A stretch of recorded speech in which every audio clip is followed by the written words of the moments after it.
O'zbekiston Xalq demokratik partiyasi Markaziy kengash tashabbusi bilan nogironligi bo'lgan shaxslarga g'amxo'rlik ko'rsatish, ularning ijtimoiy hayotdagi faolligini oshirish, moddiy va ma'naviy qo'llab-quvvatlashga yo'naltirilgan Quvonch va mehr ulashaylik aksiyasi o'tkazilmoqda. Aksiya doirasida partiyaning O'zbekiston va Bag'dod tumanlari, shuningdek Qo'qon shahar kengashlari tashabbusi bilan mahalliy kengash deputatlari ishtirokida O'zbekiston tumanidagi Muruvvat ayollar internat uyida yashovchi elektorat vakillari holidan xabar olindi. Ushbu muassasada bugungi kunda 360 nafar nogironligi bo'lgan shaxslar davolanib istiqomat qiladi. Ularning vaqtini mazmunli o'tkazish maqsadida turli to'garak mashg'ulotlari tashkil qilingan. Xususan, mehnat terapiyasi ham shular jumlasidandir.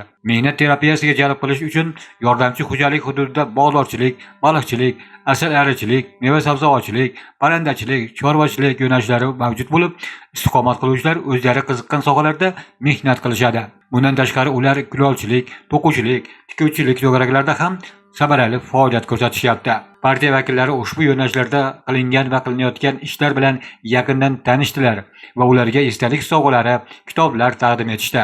Shuningdek, partiya vakillari bu yerda istiqomat qilayotgan keksa yoshdagi yurtdoshlarimiz bilan ham samimiy suhbatda bo'lishdi.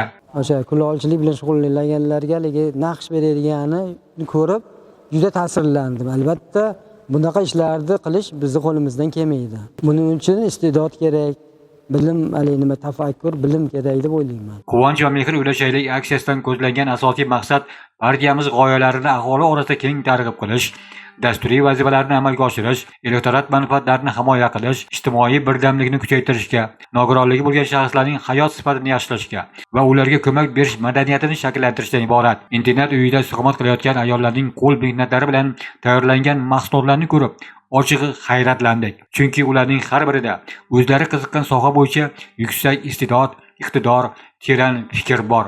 Albatta, O'zbekiston Xalq demokratik partiyasining shahar va tuman kengashlari hamkorligida tashkillangan bugungi xayrli va ezgu ish Muruvvat ayollar internat uyida yashovchi elektorat vakillariga bir olam quvonch va mehr ulashdi.